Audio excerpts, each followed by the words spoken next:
Hola, hola, ¿qué tal? Muy buenas noches, bienvenidos a una emisión más de JHG Radio.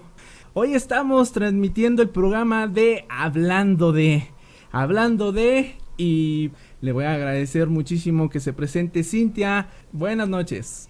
Hola, buenas noches a todos. Bienvenidos y gracias por estar aquí. Y pues bueno, tenemos una invitada de lujo, una invitada muy especial, que es la neuropsicóloga Cintia Galván. Psicóloga, muchísimas gracias por estar aquí con nosotros y bueno, vamos a hablar del tema problemas de aprendizaje infantil. Buenas noches, ¿cómo está? Hola, hola, buenas noches. Gracias a ustedes por invitarme. No, no, al contrario, gracias por haber aceptado la invitación y por estar aquí con nosotros para hablarnos un tema bastante interesante y que me imagino que a más de alguna persona le va a interesar esto de los problemas de aprendizaje infantil, pero bueno, los vamos a enfocar, si mal no tengo el dato, lo vamos a enfocar un poquito ahorita que estamos en esta parte de la pandemia, ¿no? Claro, efectivamente es así como un giro, ¿no? Al final del día siempre han existido los problemas de aprendizaje, pero obviamente con esta parte de la pandemia, pues se ha elevado el índice de problemas de aprendizaje. Se ha elevado los índices de aprendizaje. ¿Cómo ves, Cintia? ¿Tú crees en eso? Pues yo digo que es bastante interesante y digo, pues ahora sí que gracias a la psicóloga que está con nosotros, pues para aclararnos demasiadas dudas que tenemos y que nos dé una explicación, pues de todo lo que les está afectando a los pequeñitos en casa. Pues le cedo la palabra, psicóloga, para que nos ahonde un poquito en el tema. Gracias, gracias, Jorge. Bueno, empecemos. A mí me gustaría empezar preguntándoles a ustedes directamente qué saben, cuál es la definición que ustedes tienen de aprender o aprendizaje, porque obviamente si hablamos de problemas de aprendizaje estamos hablando de aprender, ¿no? ¿Qué entienden ustedes? Cintia, ¿qué entiendes por aprender o aprendizaje? Pues es que yo digo que aprender en qué aspecto puedo aprender de ciertos modos o en ciertos lugares. Aprender a leer, aprender a escribir, un pequeño lo hace. Claro, bueno. Jorge. Es adquirir un nuevo conocimiento, ¿no? Es adquirir algo nuevo, ahora sí como dices, es aprender. Exactamente. Bueno, pues más o menos ahí va la onda. Una definición corta, pues obviamente es adquirir un nuevo conocimiento de algo nuevo que queremos aprender. O bien modificar ese aprendizaje, modificar ese concepto que tenemos de las cosas. Obviamente metemos más información y aprendemos, modificamos el aprendizaje que teníamos. ¿Cómo se da esto? Bueno, pues obviamente tenemos, gracias a nuestro cerebro, que es el sistema nervioso central, que es una maravilla, hacemos algo que se llama un proceso cognitivo básico. Todos los sujetos, todos, ahorita estamos haciendo esta parte, estamos aprendiendo algo y obviamente este proceso cognitivo se está activando. Este proceso cognitivo tiene cinco pasos, por decirlo, ¿no? El primero, podremos decir que es la percepción. Al momento de que nosotros hablamos o escuchamos algo nuevo, obviamente nosotros volteamos, nuestros sentidos empiezan a hacer esa función, empiezan a ver qué es lo que están hablando, por lo tanto nosotros empezamos a discernir esa información, ¿no? Esa es la percepción, es el primer paso. El segundo paso sería la atención, que sería el foco atencional, el estado de alerta que nosotros ponemos ante un nuevo conocimiento, ¿vale? Después vendría el tercer paso, que es la memoria. Entonces, estamos hablando de procesos cognitivos, están nuestros sentidos trabajando, desde oído, los que nos están viendo, pues vista, ajá, esos son los dos sentidos que ahorita estamos utilizando en esta charla, ¿no? Vista, oído, entonces por lo tanto estamos en ese proceso atencional, esa atención le dice a nuestro cerebro, actívate, se va a ir a nuestra memoria, es el tercero, memoria a corto plazo y a largo plazo. ¿Qué va a pasar ahí? Entra un cuarto paso, que es el pensamiento, que es la decodificación, hacemos codificación de toda la información que les estoy diciendo yo. Entonces nosotros lo que vamos a hacer es hacer una selección de esta información que les estoy dando para ver con cuál yo me quedo, con cuál no me quedo, por lo tanto pasa a memoria a corto plazo o a memoria a largo plazo. ¿vale?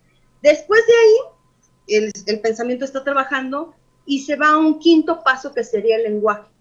Cuando ustedes, ese sería el último paso del proceso cognitivo que hacemos los seres humanos, al momento de aprender, al momento de hacer algo nuevo, estamos adquiriendo algo.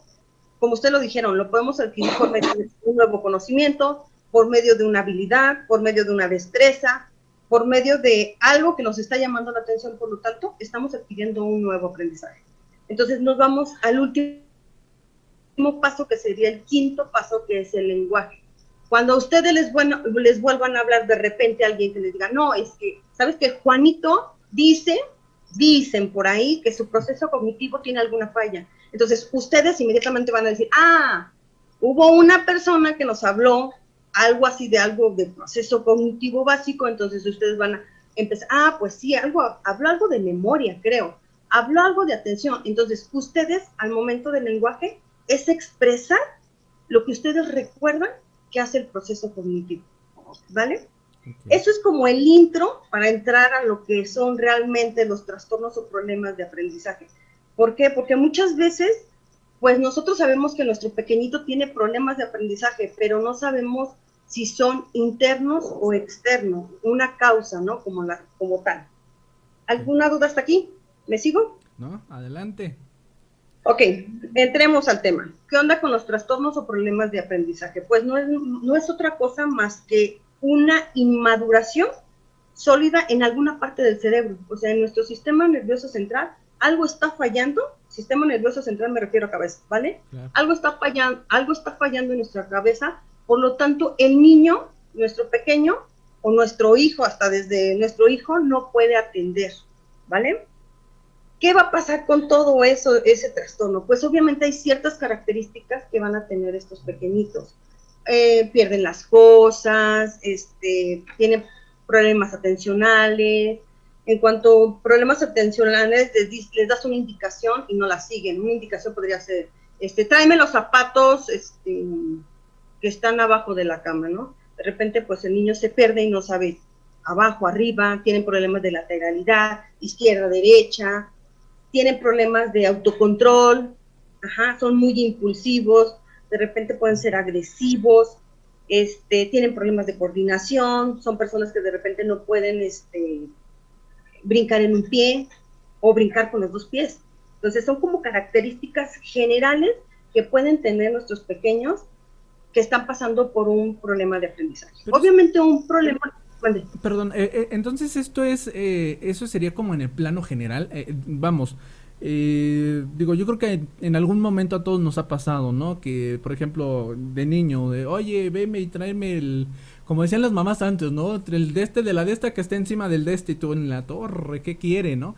Digo, pero cuando son casos ya muy, muy específicos, cuando... Esto me imagino que debe de haber un patrón, ¿no? O sea, que ya es muy constante, porque si no, como decía, todos en algún momento se nos ha perdido la noción de algo, o pues, hay gente, por ejemplo, que dicen, es que yo no sé bailar o yo no puedo bailar, digo, pues es una falta de coordinación supuestamente, ¿no?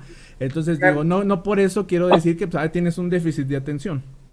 No, claro que no. O sea, obviamente nosotros nos regimos mucho por un libro que se llama DSM, ¿no? Entonces, dependiendo del DSM, hay ciertas características que nosotros, para poder diagnosticar o para poderle poner una etiqueta a nuestros pacientes, que realmente estoy en contra de las etiquetas, eso siempre lo he dicho. Y las personas, mis papás que me conocen, esa parte de etiquetar a los pacientes, etiquetar a mis niños, es ponerles una etiqueta para que la escuela, pues al final del día, los identifique, y pues no, eso no, como que no es lo mío, sí, ¿vale? Claro. Entonces son como características generales, pero ¿qué crees, Jorge? Estas personas que tienen un problema de aprendizaje tienen un coeficiente intelectual normal o a veces hasta superior. Okay. Entonces, ¿qué es lo que va a pasar? Obviamente el DSM-4 nos dice que estos pacientes tienen que tener con estas ciertas características 6 meses cursando. ¿A qué edad podemos diagnosticar un problema de aprendizaje? A partir de los 6 años. Estamos hablando que a los 6 años entramos a primero de primaria.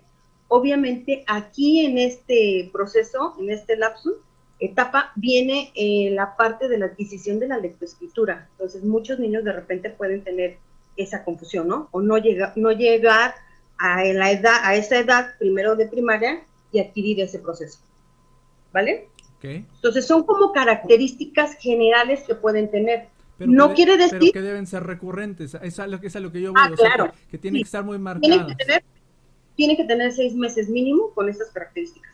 Okay. O sea, si tú pierdes tu mochila todos los días, pues Sí, ya es una sí, característica, debe ¿estás de ser acuerdo?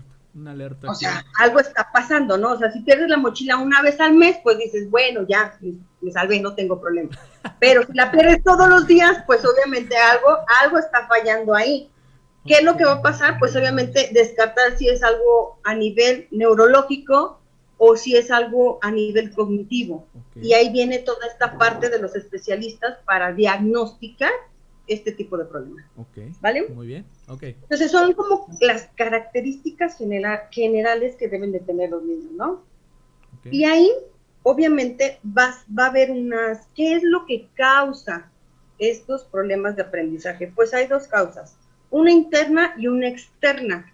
La interna tiene que ver, como les había dicho al inicio, tiene que ver todo la parte neurológica, ¿no? Cerebro, sistema nervioso central, los factores genéticos, el desarrollo prenatal y postnatal. Por eso es importante que nosotros los psicólogos, cuando hacemos una valoración, obviamente es todo un ritual, ¿no? Desde la entrevista, en la entrevista se preguntan pues todos estos datos, ¿no? ¿Tuvo alguna complicación durante el embarazo? ¿Fue parto natural o cesárea? Todos esos datos son importantes y son relevantes para nosotros, ¿vale? Okay. Para poder dar un diagnóstico adecuado y certero, ¿vale? Eso es interno. ¿Qué onda con los factores externos? Pues obviamente estos factores externos tienen que ver, pues obviamente con el exterior, ¿no? Desde la cultura, la sociedad, todo el ambiente donde se desarrolla, ¿no? Todo su alrededor, desde su bueno, desde desde la familia, familia, correcto. Porque muchas veces van familias a ver, oiga, es que mi hijo tiene un problema de aprendizaje, ¿no? Y realmente no son los niños, realmente son los papás los que tienen esa problemática. Entonces, obviamente si está pasando una situación familiar que detona esta parte, pues obviamente va a brincar. ¿Y qué es lo que van a hacer? Pues obviamente llevamos primero a los niños, sí, claro. Y ya después nos damos cuenta nosotros los especialistas que no son los niños, que son los papás los que traen esta parte. Y aquí entra, en lo externo, entra todo ese proceso cognitivo que les dije, ¿no? Todos los seres humanos hacemos procesos cognitivos básicos. Ese es un básico. Hay procesos cognitivos superiores, ¿no? Pero esto es lo básico, o sea, nosotros hacemos eso. ¿Vale? Okay.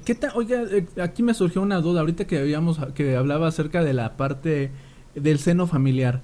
En esta cuestión, por lo regular, muchas familias, por ejemplo, cuando les llaman que es disfuncional, porque tienen problemas entre los papás, hay mucha violencia intrafamiliar y toda esta parte, ¿no? Entonces, de alguna manera, simple y sencillamente, se tiene que ir al psicólogo, ¿quién primero? ¿O todos en conjunto? ¿O tienen que llevar al niño? ¿O tienen que ir primero los papás y aceptar que tienen un problema y que eso le está redituando, le está generando problemas al hijo? Todos tendrían que ir, al final del día tú lo hablas, ¿no? Es una familia disfuncional. Algo no está funcionando en ese seno familiar, ¿no?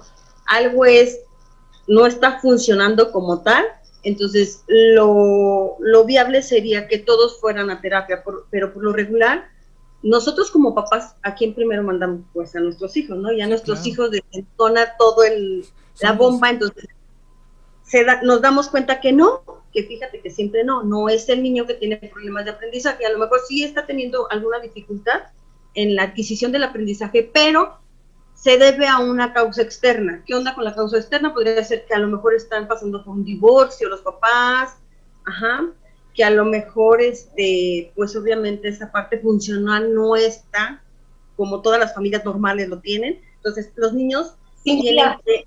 Mande. Pregunta, ¿qué tiempo le lleva a una familia darse cuenta que el niño tiene algún problema? o es inmediato, o sobre su problema le lleva más tiempo, y qué tanto le hace daño al menor. Somos mamá gallina, Cintia. O sea, y al final del día siempre nos va a causar un conflicto saber que nuestros hijos están pasando por alguna dificultad y que obviamente esa dificultad pues repercute a todos, ¿no? Porque obviamente si el niño no empieza a adquirir el proceso de la lectoescritura, obviamente pues ¿qué va a pasar? Va a tener bullying en la escuela, va a entrar en una depresión, entonces son muchos factores. Primero los papás, yo siempre les he dicho, cuando tocan las puertas de mi consultorio es porque obviamente algo lo detonó, ¿no? A lo mejor la maestra hizo alguna sugerencia de alguna valoración neuropsicológica, y es cuando pues ya, ¿no? Buscan a Cintia a ver qué es lo que está pasando. Entonces, pero es primero tenemos que aceptar que nuestro hijo está pasando por algo para posterior darle esa entrada a toda esta parte, ¿no? Es difícil. Perdón, como recomendación sería primero hacer como un autoanálisis antes de nosotros decir es que el niño es el del problema, porque es lo que, como se dice, ¿no? Por lo regular es así como de el niño es el que tiene el problema, así que él es el que va, ¿no? Y, aunque ya después tienen que venir los papás porque aquí salió algo, ¿no? Pero sí creo yo que, digo, igual salvo su mejor opinión, a veces creo que también es muy necesario hacer un autoanálisis de decir qué está pasando en nuestra vida, qué problemas le puede estar afectando al niño como tal. Digo, independientemente de que tenga que ir a terapia, ¿no? A ver qué está sucediendo, pero yo creo que también eso es importante, que en ciertas ocasiones, yo creo, o en todas, no lo sé, por lo regular no hacemos esa parte de autoanálisis, es decir, ¿qué estamos haciendo nosotros como padres? ¿Está bien nuestra relación? ¿Discutimos enfrente del niño? ¿Tenemos estos problemas? Como dice, un divorcio o lo que sea, o de plano es así como que pues que vaya el niño y él nos desnude, ¿no? Allá con la plática con el profesional. Sí, vemos muy normal los problemas de adultos, los hacemos muy naturales y dejamos que a veces inconscientemente, bueno, yo me atrevo a decirlo, ¿no? Ahora sí que tú eres la que sabe, Cintia, pero me atrevo a decir como que inconscientemente hacemos como que el niño tome algún favoritismo hacia mamá o papá de que están teniendo el problema, ¿me explico? Es así como el de, para que veas que yo no soy la mala, tu papá es el malo, como que inconsciente, bueno, me quiero imaginar que ahí es donde le estamos haciendo daño al menor, ¿no, Cintia? Claro, al final del día, pues, son repetición de patrones. Yo siempre les he dicho a los papás de mis niños, échenle coco hacia atrás y recuerden cómo eran sus papás con ustedes y vean si realmente ustedes están repitiendo ese patrón. Es que realmente en terapia salen muchísimas cosas. Nosotros llevamos a nuestros hijos y ahí, usted haga lo que tenga que hacer, cóbreme lo que me tenga que cobrar, pero arréglenme. Claro. Entonces, al momento de quererlo arreglar, pues, ¿qué crees? Sale que, pues, obviamente papá y mamá están pasando por un proceso de divorcio, que se avientan el sartén todos los días. Entonces, esa parte es la que el niño obviamente está detonando para que el niño tenga una dificultad en el aprendizaje, que son causas externas. Somos como muy adictos al decir, ayúdelo, él está mal, yo no estoy mal, ayude a mi hijo. Usted es doctora, usted es psicóloga, usted es la especialista, usted tiene que sacar a mi hijo. Como que somos muy adictos los papis a eso, ¿no? Como el de que tú eres la psicóloga, tú eres la que tienes toda la responsabilidad como para curar a un niño dañado por culpa de uno mismo, de mamá o papá. Claro. Si hablamos de un porcentaje, la mayoría de mis pacientes que tienen problemas de aprendizaje o dificultades en el aprendizaje son referidos por los maestros. O sea, los maestros se están dando cuenta de que tienen ciertas características o bien tienen un problema en la lectoescritura, entonces, por lo tanto, ¿sabe qué, señora? Necesito que lo lleve con la psicóloga, necesito que lo lleve con el pedagogo o con alguien para que nos dé un diagnóstico y en base a ese diagnóstico, pues nosotros poderlo atender. Desgraciadamente o afortunadamente, ya no sé si sea bueno o sea malo, nuestro sistema educativo es bueno, yo no puedo decir que no, es bueno. O sea, al final del día las maestras, las docentes, hacen una planeación para niños homogéneos, para un grupo homogéneo. ¿Qué quiere decir esto? Que tienen todas las características que obviamente todos los niños van a aprender al mismo ritmo. ¿Y qué creen? Pues no, al paso de que van sacando esas planeaciones, pues se dan cuenta que no, que Chuchito se quedó atrás y que Juanito pues se quedó más atrás. Entonces, ¿qué es lo que pasa? Tiene este rezago educativo. He tenido pacientes que van en 5º año y la parte de la lectoescritura pues no la tienen, o sea, el sistema también, acuérdense que en el gobierno de Fox nos dio en la torre, porque obviamente anteriormente existían unos CAPEP, existían unas escuelas para niños con ciertas necesidades educativas específicas. Entonces, ok, tú tenías un retraso en la lectoescritura, ok, yo te voy a mandar a CAPEP. Entonces, te mandan a CAPEP y ya ahí te ayudan a esta parte, ¿no? ¿Qué pasó? En el gobierno de Fox quita toda esta parte, solamente hay algunos estados que lo tienen todavía, del que sí estoy segurísimo es Michoacán todavía tiene CAPEP. Entonces, ¿qué es lo que pasa? Quitan esta parte, esta ayuda de CAPEP. Entonces, pues todos los niños que tienen una necesidad educativa específica pueden entrar a una escuela normal. ¿Qué pasa con los docentes? Los docentes, pues, obviamente hacen una planeación y en esa planeación, pues, se dan cuenta que no todos los niños tienen las habilidades y capacidades iguales que todos, ¿no? No tienen un grupo homogéneo, entonces ya tienen un grupo, pues, con diferentes características, diferentes personalidades, y pues, obviamente tienen que hacer esas adaptaciones curriculares. ¿Qué es lo que pasa cuando nos lo mandan? Pues, obviamente quieren que nosotros aportemos cómo se pueden realizar esas adaptaciones curriculares para poder ayudar a nuestros pacientes. Es complicado, de verdad es muy complicado, nos cuesta mucho trabajo aceptar que algo está pasando en casa, y por esa situación, ¿no? Nos cuesta trabajo, por lo tanto, pues dejamos que pase, que fluya X cosa y nos damos cuenta ya después, ¿no? Ya que otra tercera persona se dio cuenta que está pasando esto, por lo tanto, nos lo refieres. Y a veces no nos damos cuenta también del problema del menor, ¿no, Cintia? Es así como que decimos, es agresivo, no es dejado. O sea, justificamos sus comportamientos, ¿no? Empezamos a justificar como el de que si es agresivo, decimos, no es dejado. Que si porque llora mucho, porque es tímido.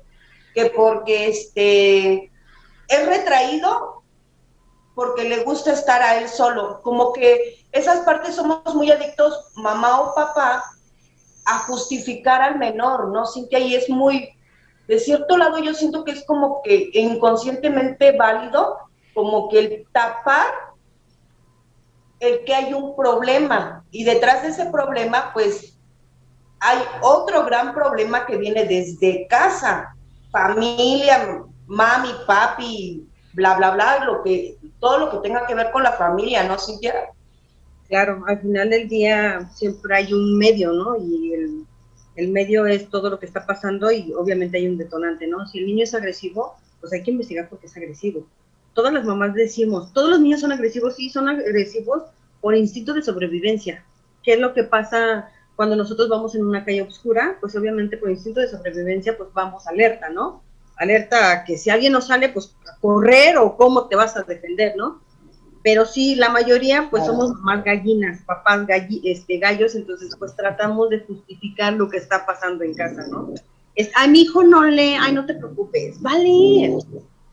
Cuanto a problemas de lenguaje, ¿no? Mi hijo tiene 5 años, no habla, ay, no te preocupes, entrando a la primaria va a hablar. Entonces, pues obviamente no va a hablar. Sí va a hablar, porque obviamente lo vas a sacar de su zona de confort. Las mamás, somos unas grandiosas mamás, pero también echamos a perder. Esa es la verdad. Ahora bien, aquí hay una parte que también, bueno, ya hablamos de los problemas externos, ¿no?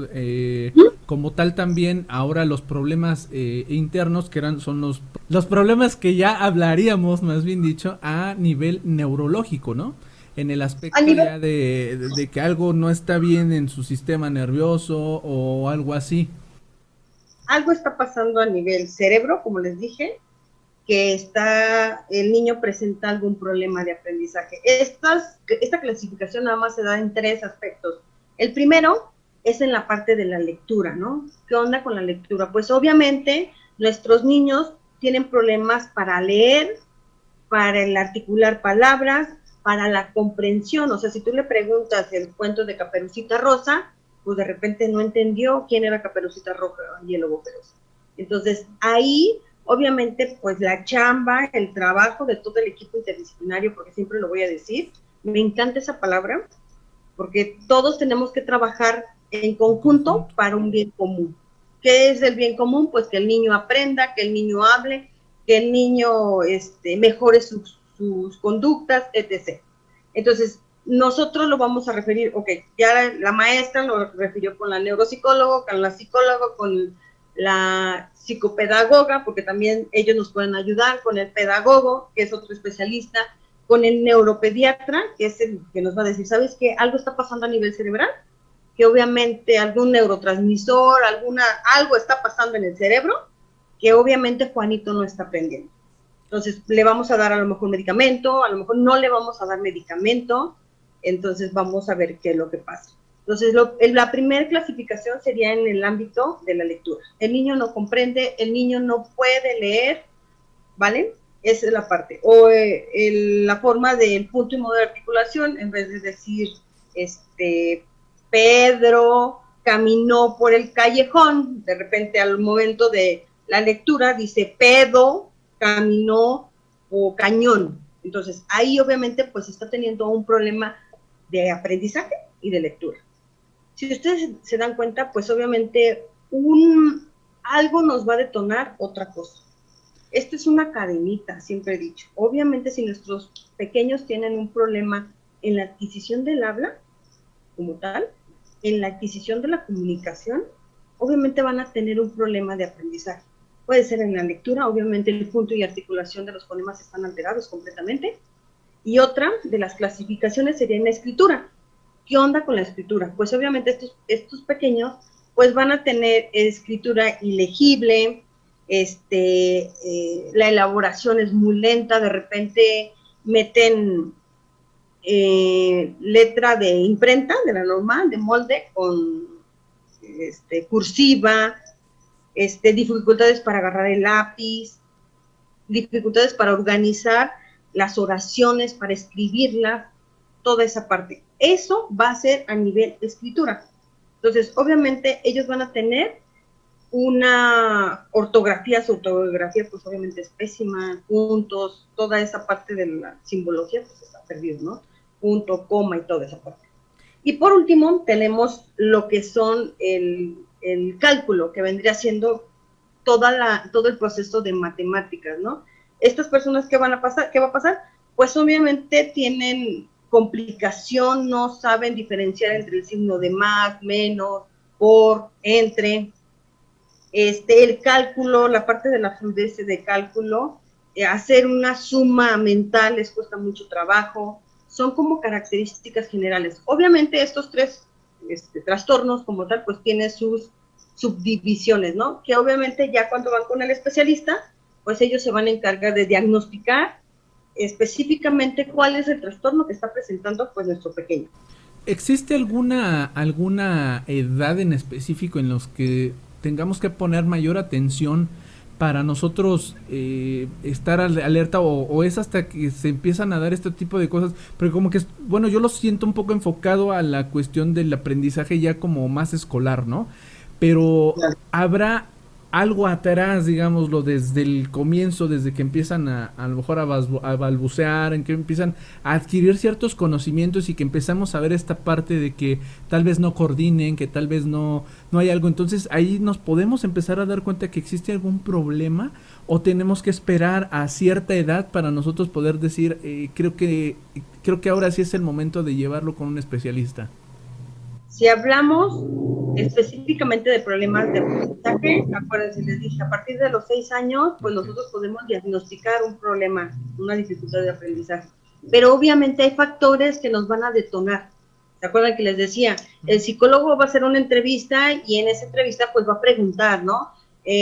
¿Tuvo alguna complicación en el parto? ¿Su hijo gateó? ¿No gateó? Obviamente el gateo pues nos va a ayudar para la parte de la lateralidad, ¿no? 1, 2, 1, 2, 1, 2. Izquierda, derecha. Todo eso, obviamente si el niño empieza a tener problemas de esta parte, sí va a tener problemas. Empezamos a trabajar, si nuestro pequeño, el balbuceo, pues ahorita hay niños pequeños que empiezan desde los 3 meses, empiezan a balbucear, ¿no? Entonces, si nuestro niño no balbucea, pues obviamente hay que empezar. Hay focos de atención y ese sería un foco de atención, ¿no? De repente tú escuchas y en vez de decir tapa, dice apa, o sea, la T no la está omitiendo. Obviamente un problema de lenguaje nos puede conllevar un problema de lectura y escritura, sí. Okay. Sí. Entonces, sí, tendríamos... ¿Qué pasa? Sí. ¿Qué pasa si mamá o papá o la escuela dejan como que pasar esas alertas? Más bien mamá, que es la que más está enfocada al niño. ¿Qué pasa si deja pasar todas esas alertas de decir, no pronuncia bien la R, no pasa nada, la va a pronunciar? O sea, volvemos como que a los patrones de, ¿no, Cintia? ¿Qué llega a pasar si dejan pasar todas estas alertas? ¿Qué va a pasar si nuestro niño no articula el fonema R? Obviamente puede tener un problema de rotacismo. ¿Qué va a pasar? Pues obviamente todas las palabras que tienen el punto y modo de articulación de la R, va a haber una omisión o una sustitución de ese fonema. Entonces puede pasar, podemos tener hasta compañeros en el trabajo que de repente no pueden articular el fonema, pero ¿qué creen?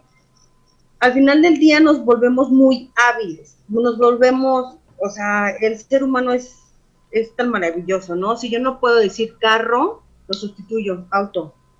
Entonces buscamos una sustitución del fonema para que la gente no se dé cuenta de que no articulamos el fonema. Okay. Va a pasar que vas a estar en la secundaria y pues no vas a poder articular el fonema. ¿Qué va a pasar si tu hijo no puede en la parte de la grafía? Obviamente en la escritura pues vienen muchos trastornos de la grafía. Hay niños que escriben de espejo, o sea, escriben de afuera hacia adentro y tú pones un espejo de este lado y pues te puedes leer lo que dice la oración. Entonces hay que ver por qué lo está haciendo. Algo está pasando. Siempre tiene un porqué, ¿no? De las situaciones. ¿Está pasando algo interno o externo? Aquí no hay de dos. Algo está pasando. Yo siempre les digo a los papás, ustedes se han dado cuenta si tiene problemas auditivos, o sea, si usted tira algo, voltea, o sea, si usted hace algún movimiento, voltea, no, pues sí, entonces podemos ir descartando ciertas características para no decir, ay, es que como no escuchaba, pues no habla. Muy bien, aquí surgió una pregunta de Lupita Moreno, nos dice, ¿los problemas de aprendizaje pueden ser pasajeros en caso de estrés? ¿Y cómo se les puede apoyar desde casa? Ahorita todos estamos estresados, todos estamos estresados por esta pandemia, ¿no? Al final del día es un ciclo escolar muy difícil, de verdad, Secretaría de Educación debería de reprobar a todos los niños, que obviamente me van a colgar ahorita por lo que estoy diciendo, porque ¿cómo los van a dejar otro año? Pero si ustedes hacen un análisis, pregúntenle a sus hijos qué han aprendido. Y se van a dar cuenta que no han aprendido nada. Entonces, más vale un año perdido, bien perdido, porque ya está medio perdido.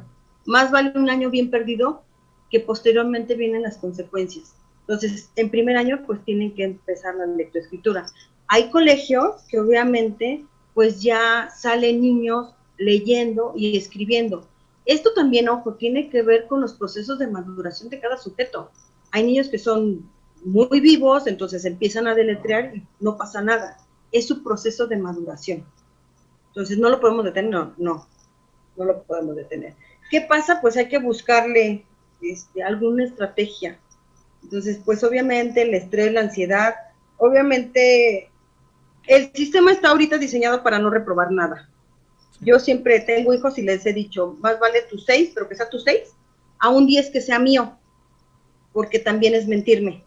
Entonces, esa cuestión es bien difícil, es muy difícil porque obviamente pues estamos en un nivel de estrés alto ahorita por la pandemia. Pero ahí es así como que como no sabemos los papás ser maestros, vaya, entonces se nos hace más cómodo decir, no te preocupes, te dejaron mucha tarea, yo te ayudo. O el, no te preocupes, no la acabes, no te van a reprobar, porque también lo he escuchado. Y es así bien alarmante. Claro, es justificación. Yo lo que les digo a los papás de mis pacientes, ok, si les dejan 10 planas, de esas 10 planas, que él realice a lo mejor la mitad, pero que sea la mitad de él y que entiendan lo que está haciendo. Porque si va a hacer las 10 planas, pero no está entendiendo el contenido de las 10 planas, pues es como si no hiciera nada.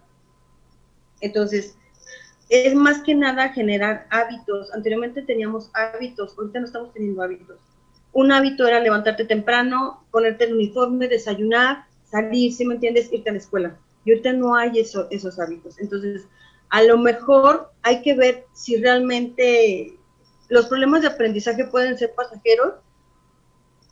Pasajeros pueden ser detonantes por el estrés, por la pandemia. Vamos a suponer ahorita esa parte, ¿no? La pandemia nos está dando para entender, siempre les he dicho. Pero no pueden ser pasajeros. A lo mejor se dicen las malas lenguas que en agosto entramos presencial. Hay que ver. Yo lo siento por las maestras porque obviamente se van a dar de topes. Por eso yo les decía, de verdad, sería genial que Secretaría de Educación dijera, ¿saben que todos se quedan en el año que están? Claro. Sería como un reforzamiento, pero pues obviamente son sueños guajiros míos, ¿verdad? Sí, es complicado, digo, si a veces cuando nosotros estamos yendo a escuela normalmente, nos va como nos va, ahora imagínense, esa atención que no tenemos estando en el aula, ahora imagínense estando frente a una pantalla, menos, ¿no? Nos va a costar todavía el doble y más, ¿no? Entonces es muy complicada esta parte de educación, lamentablemente, pues bueno, esta es la determinación que tomaron nuestras autoridades y pues ni modo, ¿no? Como dicen los sueños guajiros, ¿no? Aquí Viviana Rubio nos dice, súper interesante el tema, una triste realidad, de por sí no destacamos en nuestro nivel educativo, ahora con esto, yo por eso a mi hijo lo saqué y lo llevo a un grupo burbuja. No desconozco realmente esto de los grupos burbuja. ¿Psicóloga sabe algo sobre el tema? Es algo así, quiero entender, ella nos podría explicar más detalladamente, ¿no? Es, saco a mi hijo, pero lo llevo como a clases de regularización, okay. Entonces donde él va a adquirir ciertos conocimientos de acuerdo a lo que están viendo ahí en ese momento.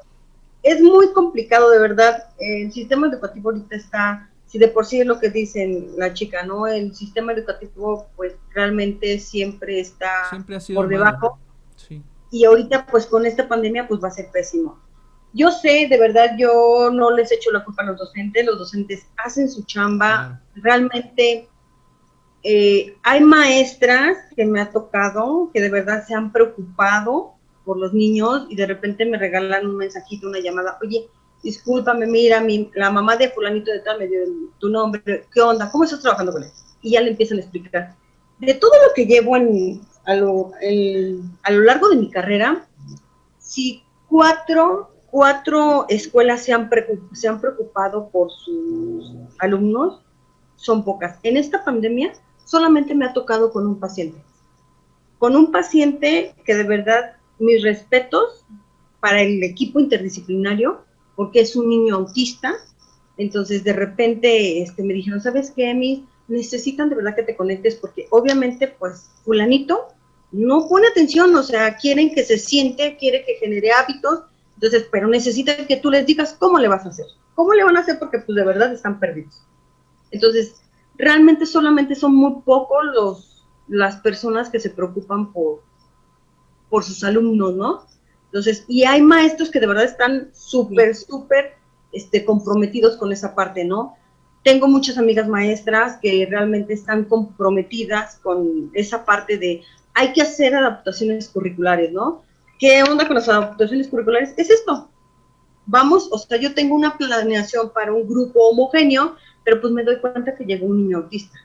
¿Qué onda? ¿Cómo le vas a enseñar al niño autista? Sí, es complicado. Entonces, hay que hacer esas adaptaciones. Entonces, esta pandemia nos está dando para entender, de verdad, es complicado. pero pues tenemos que sobrevivir, y más el sistema que ahorita, anteriormente nosotros podíamos mandar una sugerencia a UCEBEC, en el estado, Querétaro, es UCEBEC, donde decíamos por cuestiones de maduración, si nos podían dejar a Juanito cursar un 3er grado de preescolar, no lo dejaban, de verdad, no lo dejaban, y eso nos ayudaba pues muchísimo, ¿no? Porque obviamente se veía un retraso. Entonces, allí va, y ahorita con esto de la pandemia, pues no podemos reprobar a nadie. De por sí, el sistema ya no deja reprobar a nadie. Era lo que me decían, ¿cómo le hago? Dime, Cintia, ¿cómo le hago para que a mi hijo, tengo un paciente que viene desde Huichapa, dime cómo le hago o dime tú cómo le haces? A ver, yo te explico lo que hago aquí en el estado, pero obviamente de estado a estado pues cambian las leyes, y ahorita la indicación es no reprobar a nadie. ¿Sí? ¿Ibas a decir algo, Cintia? Te decía, yo digo que ahí es así como que el trabajo más grande para el maestro, ¿no? Porque tú lo dijiste, hay 2 tipos de maestros, buenos y malos. Hay maestros muy dedicados, hay maestros que se empeñan en el decir. Yo escuché, o sea, de verdad escuché a una maestra decir que daba clases rurales y decía, mis alumnos no tienen para un celular o una tablet o así, bla, bla, bla, y ella quería ir así como que a la casa o hacer una escuela móvil para que el niño aprendiera, porque decía, yo lo tengo que pasar, pero el niño no va a aprender.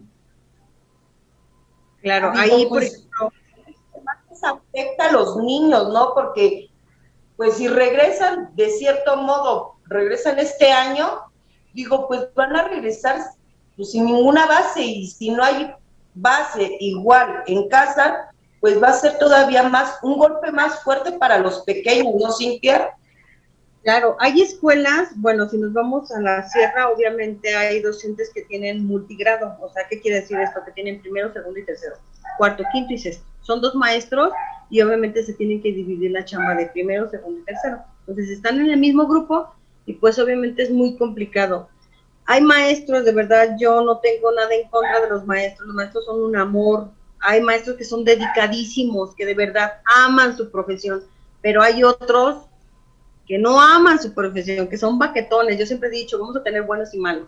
Y esos baquetones, pues, me dicen, pues, mándame tú las sugerencias, dime cómo trabajo con él, y lo hago. Entonces, yo puedo sugerir, yo puedo decir, ¿sabes qué? Busca ejercicios atencionales, que le llamen la atención a Juanito, para que acuérdense, el proceso cognitivo básico, pues, obviamente la percepción lo mueva y ponga atención. Nuestro foco atencional dura máximo 5 minutos. Nosotros los adultos, ahora imagínense los pequeños. Entonces obviamente tienen que tener mucho material didáctico, diseñar estrategias de aprendizaje. A esto conllévale esos tipos y estilos de aprendizaje. No todos aprendemos de la misma forma. Hay 3 canales de aprendizaje: el auditivo, el visual y el kinestésico. Entonces, pues obviamente, si el niño no aprende por ninguno, pues tienes que buscar una estrategia. ¿Cómo le puedes ayudar a Juanito para que aprenda? Y eso, pues, obviamente causa conflicto, causa tiempo para los docentes, que muchas veces los docentes no quieren, no tienen esa disponibilidad. Claro. Mira, nos comenta de nuevo Viviana de lo de la burbuja. Nos dice, en mi caso es 2º de primaria, lleva inglés, francés, español, son 6 niños, se paga como si estuviera de intercambio en Texas, y por si las dudas sigo pagando escuela para no tener problemas en la SEP, pero la psicóloga me lo diagnosticó con frustración, estrés y demasiada apatía, por eso lo tuvimos que hacer así. Entonces, era como decía, ¿no? Entonces son como grupos reducidos donde yo de alguna manera creo que es lo más lógico, porque tienes un poquitito más de control sobre los niños, ¿no? Ahora quiero yo ponerme en el lugar de los maestros que tienen, no sé, de 30 para arriba, 40, y reitero, si estando en el aula es difícil controlarlos, pues en una computadora más, porque para mí se pierde muchísima la autoridad todavía, ¿no? De estar viendo, estás aquí en la pantalla y estás distraído más de algunos les puedo asegurar que estarán aquí como ahorita nosotros, el maestro hablando y el chamaco mejor hasta viendo caricaturas, ¿no? Entonces, este es una desatención total para los niños. Claro, yo estoy aquí, pero estoy escuchando que mi perra está ladrando, Exacto. por ejemplo. Entonces, ¿qué pasó ahí? Mi percepción, mi atención está aquí, pero obviamente estoy teniendo otra distracción, ¿no? Y no Entonces, solamente pues, usted, yo creo que todos, por ejemplo, a mí desde hace rato que estaba ladrando el perrito así como ¿de quién será? ¿Será de...? ¡es mío! Así, entonces ya desde ahí así como que te empieza a ver, hay muchos factores distractores muy cañones, ¿no? O no va a faltar el que se quiera hacer gracioso y esté haciendo caras, o que se esté durmiendo y ya todos están poniendo la atención allá. Es muy complicado esta parte. Esta parte de la frustración, ¿no? Obviamente, si nosotros presencialmente nos frustramos porque la maestra no nos hace caso, ahora imagínense en una pantalla con 30 niños, entonces, pues obviamente va a ser más complicado, ¿no?